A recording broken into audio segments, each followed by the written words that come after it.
Now, thank you so much, ladies and gentlemen, for watching this video, and welcome back once again to my YouTube channel.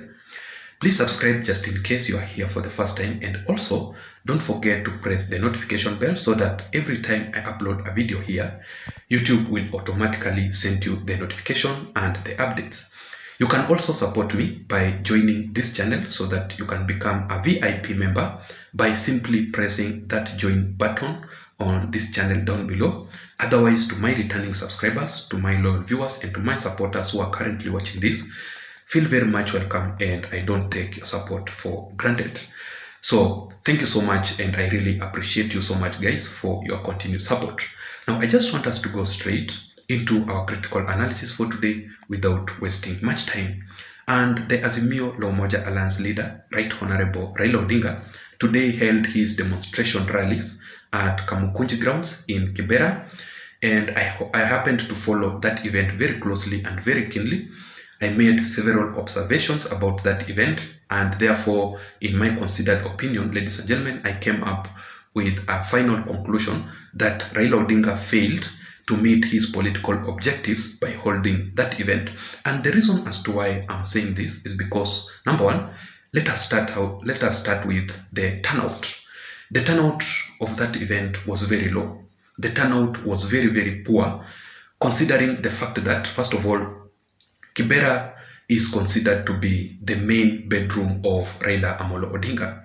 So therefore, I expected that event, the turnout, to be better off than it was today. The turnout should be huge. And remember that also, today being on Sunday, majority of people here in Nairobi did not attend to their workplaces, or did not report to their workplaces. So I also expected, due to that reason, maybe majority of people would have turned out in huge numbers to attend that event. And also remember about the mobilization and the advertisement of that rally, Kamukunji rally. You know, the mobilization was very good. Also, the event advertisement of that event was done way long back ago. You know, it was around 2 weeks ago. So I expected, because people had that information at hand, I expected the turnout to be better. But the turnout was so poor, and that is the first complete failure of Raila Odinga meeting his political event objective that he wanted to achieve during that event. But also, in my considered opinion, there could be some reasons as to why the turnout was poor. First of all, maybe the people are tired. Remember that Raila Odinga so far has held 3 rallies here in Nairobi alone, in Kamukunji, in Jacaranda. And remember that these are the same kind of people who attended Kamukunji Jacaranda rally, and they attended the previous rally held by Raila Odinga, the same kind of people. So maybe the people are very tired.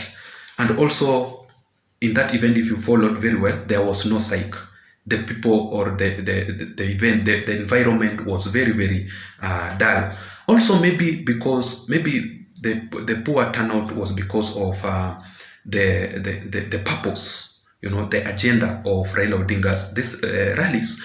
What is the main purpose, or what does Raila Odinga want to achieve, or his political objective that he wants to achieve, or his goals that he wants to achieve by holding several demonstrations here?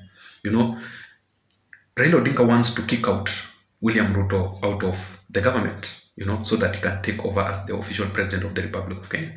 So I think people also are so tired of these issues, because they know that this is also propaganda and it's not true, you know, because what Raila Odinga is talking about is not true. So that is the very first failure that Raila Odinga failed to achieve during that event, the low turnout. The second thing, in my considered opinion, the Azimio La Umoja Alliance top leaders boycotted that event. You know, there is a majority of leaders who did not participate in that event, and I saw that Raila Odinga and the Azimio La Umoja Alliance are actually planning to punish the leaders who will not be attending Raila Odinga's events, political events, and demonstrations. You know, Azimio has planned to punish the leaders who will not participate actively in Azimio La Umoja Alliance. And the reason as to why I'm saying that the political leaders, top allies of Raila Odinga boycotted that event. Did you see Babu Owino in that event? Of course, he was not there. Did you see the senator for Nairobi County, Edwin Sifuna, in that event? No, you did not see that person. So definitely they did not attend that event. That is a complete failure for Raila Odinga. And also several members of parliament or members of the National Assembly did not attend. And also several MCAs. Remember that Raila Odinga has the majority of MCAs allied to ODM party and the Azimio La Umoja Alliance here in Nairobi. Out of around, is it 17 constituencies? Raila Odinga has around 14. Only 2 from the Kenya Kwanza Alliance, only 2 MCAs here in Nairobi County. So I expected the leaders, especially elected through the Azimio and the ODM party, to attend in huge numbers, but they boycotted that event. The third point, which is the most important thing, which Raila Odinga failed to achieve, is the messaging. Raila Odinga's message today was not really convincing. It was not even average. It was really poor, because the agenda or the headline of Raila Odinga talked about was why William Samoei Ruto should leave the office. You know, that is what Raila Odinga talked about. You know, why William Samoei Ruto must leave the office. And the reason as to why Raila Odinga was talking about this is because he wants to kick out President William Ruto from State House or as the president of Kenya, simply because he rigged the election.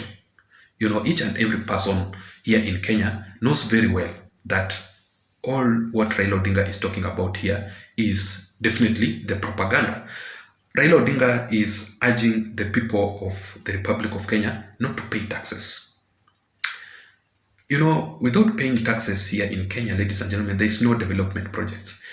Each and every person, no matter who you are, even the president himself and the former presidents, they must pay taxes. So Raila Odinga telling the people of the Republic of Kenya to boycott paying taxes, it's not true. Also, Raila Odinga is telling the people of the Republic of Kenya that President William Samoei Ruto is not increasing the wages and the salaries of the people who are working, yet he is increasing the taxes. Ladies and gentlemen, do not buy that information. It is very, very wrong. It's untrue. It's false information, because there is nowhere that William Samoei Ruto has said that he will increase taxes. Nobody is going, or no taxes will be increased. The only thing that William Samoei Ruto is talking about is that each and every person must pay taxes, but the taxes will not be increased. So don't buy that propaganda. And also, Raila Odinga is saying that he's talked about the IEBC, and he said that William Samoei Ruto wants to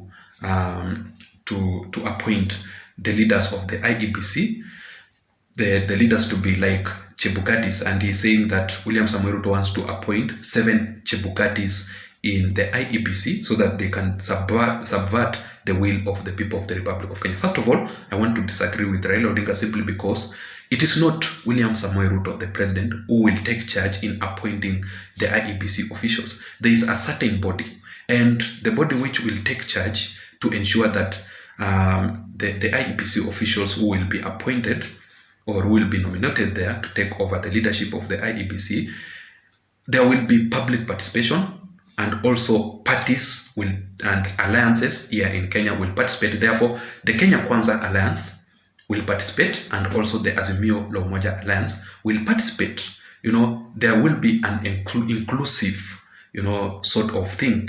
Even the people, the common wananchi, will participate in that, because it's actually we are a democratic country, and it is not about dictatorship. And also, Raila Odinga is talking about the IMF loans. Sorry guys, IMF loans, and is restricting President William Samoei Ruto from borrowing.